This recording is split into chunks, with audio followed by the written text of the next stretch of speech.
رضی اللہ تعالیٰ عنہ نے موقع کو غنیمت جانا، چونکہ حاجیوں کی خدمت کرنا، ان کے رہن سہن کا، کھانے پینے کا، رہائش کا، بیماری دوائی دارو کا انتظام کرنا یہ قریش کے ذمہ تھا، یعنی حضور کے خاندان کے ذمہ تھا، اور اس کو وہ بڑی سعادت سمجھتے تھے۔ تو حضرت علی فرماتے ہیں میں نے کہا اجمع لنا الحجابۃ مع السقایۃ یا رسول اللہ، یا رسول اللہ ایک سعادت تو ہمارے پاس ہے کہ حاجیوں کی خدمت ہم کرتے ہیں، اور اس وجہ سے تمام خاندانوں میں ہماری عزت ہے۔ یہ کون ہے؟ یہ قریشی ہیں۔ کون؟ حاجیوں کی خدمت کرنے والے۔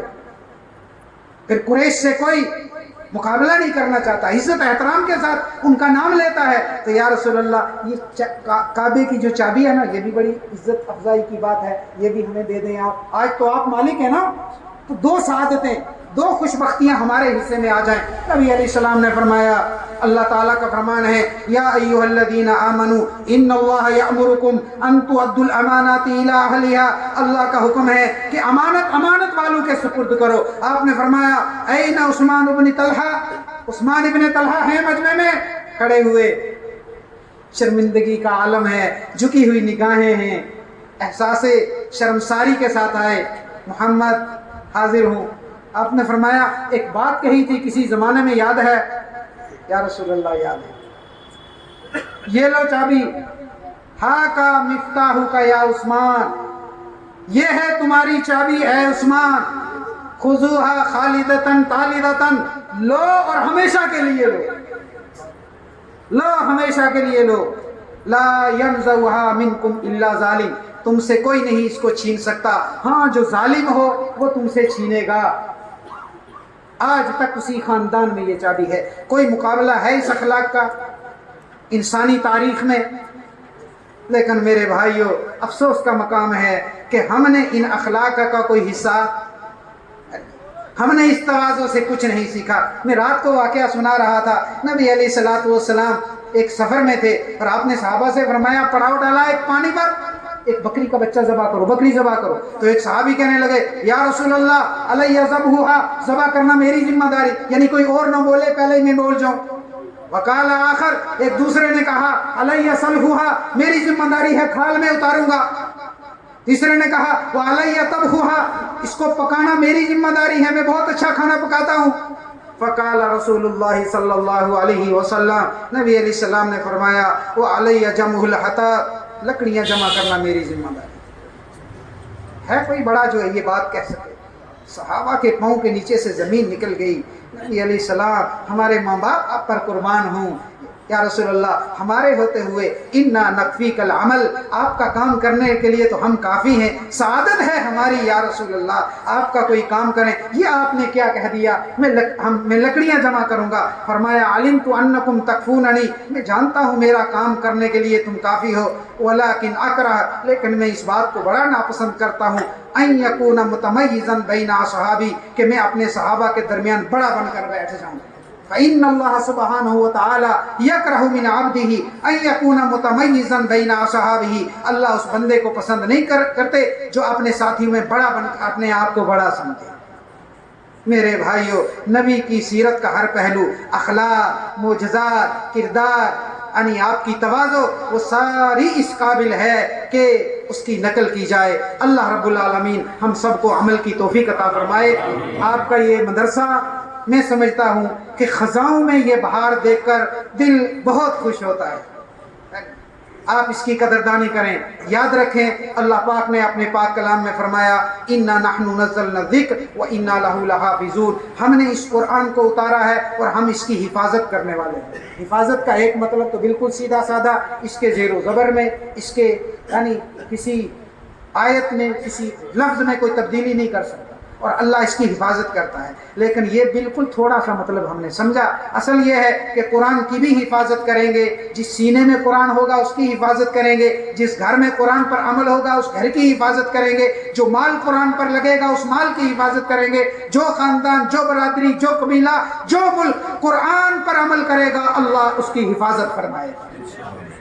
اس لیے اگر اللہ کی حفاظت میں مضبوط قلعے میں آنا چاہتے ہو، امان چاہتے ہو، ملکوں میں، ریاستوں میں، گھروں میں، محلوں میں، تو قرآن پر عمل کرو، قرآن کو سینے کے ساتھ لگاؤ۔ ایک بندہ جو قرآن کو حفظ کرتا ہے، اللہ 10 اس کے خاندان کے ایسے بندوں کے حق میں اس کی سفارش کو قیامت میں قبول کریں گے جن کے لیے وجبت لہ النار۔ اور نبی علیہ السلام کا فرمان ہے، آدمی دنگ رہ جاتا ہے۔ آپ نے فرمایا میں نے اللہ کے سامنے قیامت میں کسی سفارشی کو ایسا مضبوط سفارشی نہیں دیکھا جو قرآن سے بڑا ہوا ہو۔ اور حدیث کے الفاظ کا ترجمہ ہے کسی جھگڑالو کو نہیں دیکھا جو اللہ کے دربار میں جھگڑا کرے۔ باقی سب تو دعائیں کریں گے، قرآن کیا کرے گا؟ جھگڑا۔ اے اللہ میں آپ کی صفت ہوں، آپ کی کتاب ہوں، اور میں سفارش کرتا ہوں کہ اس بندے کی آپ مغفرت فرما دو۔ اسی لیے ابو داؤد شریف کی حدیث ہے کہ حافظ قرآن، عالم دین، مؤذن اور بوڑھا مسلمان، ان کی عزت کرنا اللہ کی عزت میں شامل ہے۔ یعنی جس نے ان کی عزت نہیں کی اس نے اللہ کی بھی عزت نہیں کی۔ لہٰذا قرآن حکیم کو سینے سے لگاؤ، سینے سے لگاؤ۔ قیامتی اعمیٰ، یہاں کی ذلت سے بڑی وہاں کی ذلت، قیامت کے دن نابینا اٹھائیں گے اور کہے گا اللہ سے رب لما حشرتنی اعمیٰ، اللہ مجھے آپ نے اندھا بنا کر اٹھایا ہے، وقد کنت بصیرا، دنیا میں تو میں دیکھا کرتا تھا۔ اللہ فرمائیں گے کذالک اتتک آیاتنا فنسیتها فکذالک اليوم تنسی، میری آیتیں، میرا قرآن، میرا دین تجھ تک آیا تھا لیکن تو آنکھیں ہونے کے باوجود اندھا بن گیا تھا، تو نے سنی انسنی کر دی تھی، دیکھی اندیکھی کر دی تھی، تو سوچ رہا تھا مجھے نہیں کسی اور کو کہا جا رہا ہے، اس پر تو نے کبھی کان نہیں دھرا۔ وَكَذَلِكَ الْيَوْمَ تُنْسَىٰ، آج تجھے بھی بھلا دیا گیا ہے، تجھے کوئی پوچھنے والا نہیں۔ میرے بھائیو، اللہ ایسے لوگوں میں ہونے سے ہم سب کی حفاظت فرمائے۔ میں مبارکباد پیش کرتا ہوں اہل مدرسہ کو اور حفظ کے استاد محترم کو۔ مرتبہ آیا ابو جہل اس سے بڑا فارمولہ لے کر، اور یاد رکھیں اللہ کا نبی ہر معاملے میں سارے انسانوں میں سب سے زیادہ کامل اور مکمل ہوتا ہے، شکل و صورت میں بھی، باطنی کمالات میں بھی، جسم کی طاقت میں بھی، اور عقل اور دانائی میں بھی، عقل اور دانائی میں بھی۔ قرآن کی جو آیت ہے نا ما کان محمد احد من رجالکم ولکن رسول اللہ و خاتم النبیین، کہ وہ سارے نبیوں کے خاتم ہیں۔ بھائی انسان کے لیے جو سب سے بڑا منصب ہو سکتا ہے وہ کون سا ہے؟ نبوت اور رسالت، اس سے بڑا منصب تو کوئی نہیں ہے۔ علماء نے لکھا ہے خاتم النبیین کا مطلب صرف یہی نہیں ہے کہ وہ سارے نبیوں سے افضل ہے اور اعلیٰ ہے اور خاتم نہیں، خاتم النبیین کا مطلب ہے خاتم الکمالات، سارے کمالات آپ پر مکمل ہیں۔ محمد فیضان اور سب تھوڑا سا تھوڑا ادھر رہنا آگے سے نہیں،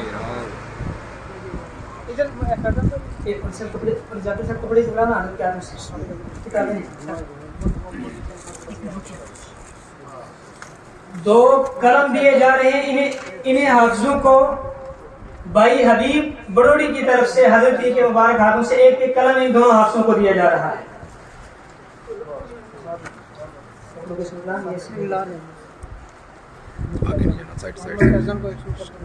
یہ مدرسے کی جانب سے دیا جا رہا ہے اور قرآن پاک لازم سے ہمارے سیف صاحب مردانی کی طرف سے 500 انہیں دونوں حافظوں کو۔ بھائی اندر سے قرآن پاک لانا مولانا عثمان صاحب کا ہے۔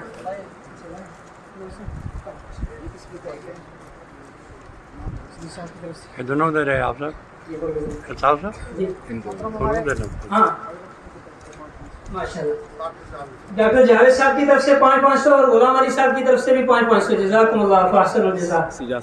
سجاد بھائی گورسی ہمارے یہاں مردانی سے، ان کی طرف سے بھی 500 ان حافظ بچوں کو۔ تو ہمارے صدیق صاحب ہیں ہمارے بڑے خاص دوست، ان کی طرف سے حاجی علی حسین صاحب ماشاءاللہ۔ اللہ بری جگہوں میں مال کے لگنے سے حفاظت فرمائے، اللہ کے پر دنیا آخرت میں اس کا بہترین کبھی نہ ختم ہونے والا اجر عطا فرمائے۔ ماشاء جاوید صاحب کی طرف سے سوچ کر گیا۔ ہمارے صدیق صاحب ہیں خاص دوست ہیں ہمارے بڑے ہیں، ان کی طرف سے مجھے بھی تھوڑا سا انعام دیا گیا ہے، اور اصل میں ان کے استاد محترم حافظ محمد عثمان صاحب کو بھی اور ان حافظوں کو بھی دیا جا رہا ہے. بیچ میں کیا ہے اللہ بہتر جانتا ہے, انشاءاللہ بہت ہی کچھ ہوگا. محمد فیضان اور مولانا عثمان صاحب, مولانا عثمان صاحب تشریف لائیں. جی ماشاء تھوڑا صاحب ہیں بروڑی سے, ان کی طرف سے گڑا سے بچوں کی بھی قربانی ہے لیکن استاد محترم کی بہت بڑی گڑا قربانی سے ہے. ماشاء صاحب ان کی طرف سے 100 سے ہیرے کو تراشنا, اس کے قابل بنانا یہ بہت بڑا مشکل کام ہوتا ہے. انشاءاللہ یہ 500. اللہ قبول فرمائے. محمد حنیف صاحب بروڑی, ان کی طرف سے دونوں کو 500 روپے دیا جا رہا ہے. یہ 1000 کس کی طرف سے ہے؟ یہ ہمارے مدرسے کے صدر مولانا محمد یونس صاحب کی طرف سے 500 روپیہ. ہمارے محمد اشرف 12 200 روپے. جزاکم اللہ فاحسن الجزا. یہ ہمارے کمیٹی کے ہیں ماشاء اللہ محمد صاحب, ان کی طرف سے 500 روپے دیے. ماشاء اللہ حضرت کے صاحبزادوں کی طرف سے ماشاء اللہ 100 روپے. نام لینے کوئی اللہ کا بندہ ہے 100 روپے ماشاء اللہ. مولانا اسحاق صاحب ہمارے حکم حضرات کی طرف سے ماشاء اللہ, ہمارے بروڑی سے ماشاء اللہ ہمارے خاص دوست ہیں اور مدرسے کے معاون ہیں, اللہ قبول فرمائے. 500 لیگی جماعت ہماری یہاں ماشاء اللہ اس کی طرف سے 500 صادق صاحب کی طرف سے اساتذہ کرام دونوں کو دیا جا رہا ہے. 500 ان دونوں بچوں کو دیا جا رہا ہے. مولوی عثمان صاحب بعد میں مجھ سے وصول کر لیں. یہ 4 ناظرے والے بچے ہیں, وہ بھی سامنے تشریف لائیں, ان کو بھی کچھ انعام دیا جائے گا. اچھا ان کے اس گئے گزرے دور کے اندر آپ نے بچوں کو آپ لوگوں کے لیے ذریعہ آپ کی نسلوں میں اللہ قرآن کے علوم کے چشمے 4 لڑکے یہاں تشریف لے آئے. محمد اشفاق جنہوں نے ناظرہ کیا ہے, وہ بھی حضرت سے آ کر یوسف صاحب پریزیڈنٹ عیدگاہ کی طرف سے 500 روپیہ وصول کریں حضرت کے ہاتھوں سے, اور ایک معاون نماز جو ہے مدرسے کی جانب سے دی جا رہی ہے وہ بھی وصول کرے. یہ ناظرے والے 4 طالب سامنے ہیں سیٹ کے. آئے بھائی جان اشفاق کون سر کے پیچھے آپ کا نام یہ کتاب ہمارے کو ناظرہ قرآن بھی بہت بڑی سعادت ہے. طارق فرید تاریخ آگے تاریخ کتاب بھی لے لیں آپ نے. اللہ فیض الوحید کتابیں ایک معاون نماز ہے جنہوں نے حفظ کیا ہے صاحب خیر کی طرف سے 500 عبد الکریم چیچی کی طرف سے حضرت کے مبارک ہاتھوں سے 500 روپیہ. ماشاء اللہ ہماری یہاں اس علاقے کی عظیم ہستی حاجی صدیق صاحب ماشاء اللہ ان کی طرف سے 500 روپے 250 روپے. بروڑی کے جاوید بھائی کی طرف سے جاوید بھائی ہمارے بروڑی کے ہیں ماشاء اللہ نوجوان, ان کی طرف سے 500 روپے ماشاء اللہ. تو عزیز کا انعام ڈال بھی ڈال رہے ہیں. اپنی طرف سے کمیٹی کی طرف سے مشکور و ممنون ہوں جنہوں نے اپنا قیمتی وقت نکالا اور اللہ کے دین کے لیے یہاں تشریف لائے. اور ایک بڑی گزارش یہ ہے کہ سبھی حضرات کے لیے کھانا کچھ مخیر حضرات کی طرف سے طے کیا گیا ہے, مدرسے کا کھانا نہیں ہے, فلہذا سارے حضرات جو ہے وہ کھانا کھا کر تشریف لے جائیں. ابھی انشاءاللہ دعا ہوگی. حاجی محمد رشید صاحب.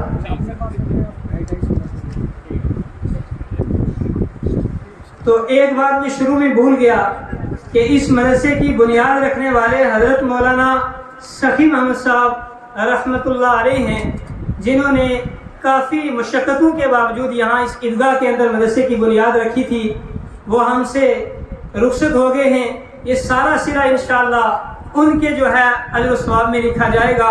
اللہ ان کی قبر مبارک کے اوپر کروڑہ رحمت نازل نصیب فرمائے. اب میں آپ کا زیادہ وقت نہیں کھاؤں گا, سبھی حضرات میرے لیے جو ہے قابل فخر ہیں. اب میں حضرت سے یہی عرض کروں گا کہ حضرت آپ سب کے لیے اور مدرسے کے لیے دعا فرمائیں. اس کے بعد یہی انشاءاللہ کھانا ہوگا. اس کے بعد انشاءاللہ ہماری مسجد کے اندر فکس 2 بجے جو مسجد ہماری کا ٹائم ہے اسی وقت نماز ہوگی. باقی